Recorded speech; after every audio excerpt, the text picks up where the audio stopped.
I'm absolutely delighted now to be joined by the Managing Editor and Editor of Physical Review Applied, Julie and Troy. Well, welcome both. Thank you for having us. Thank you very much indeed for coming to talk to us at what must be a very busy time for you. Yes, it is. So Julie, tell me, when did it launch? It launched, PR Applied launched on December the 12th, and we've had a lot of enthusiasm. As of yesterday, we already had 272 papers submitted to us, and on February 27th, we actually published our first set of research articles of 7 papers, and we are thrilled. It's a very pleasantly wide gamut of subject areas, so we're very pleased with the first issue. Well done. Thank you. And what sort of response has the first issue had? So the response has been pretty enthusiastic. We spent a lot of time choosing papers that we thought would appeal to a broad number of people and that were very high quality. And we only have 7 papers in our first issue, but everyone we've talked to has been very supportive. And what's the remit of Physical Review Applied? The APS started this journal because, applied physics is a very, very big field.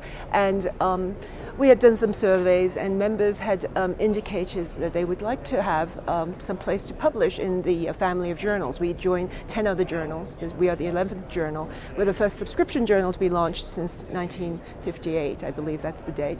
And there are 2 ways that we're looking at this. We would love to publish all the very high quality, traditional, quote-unquote, applied physics papers, but we're also very enthusiastic about trying to venture into new areas, interdisciplinary areas, physicists who do engineering, engineers who do physics, and try to bridge that gap and have a forum, a home for them to publish. Now, Troy, what differentiates Physical Review Applied from other journals? Well, I think that deals with the question that Julie just raised, which is the cross between physics and engineering. So if I can give an example or two, I have a colleague who works on ceramics and concretes that sequester carbon dioxide.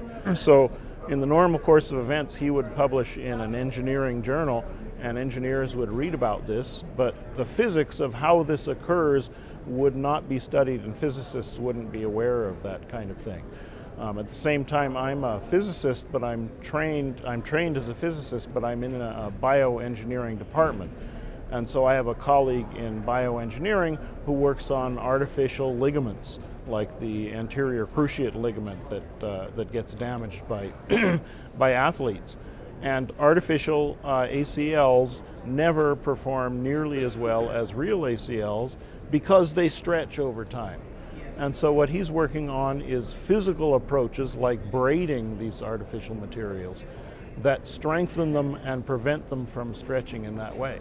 And so this is the kind of thing that we are very excited to publish that doesn't have a venue elsewhere. Currently, things either appear in engineering journals or in physics journals, and the other group just doesn't hear about them.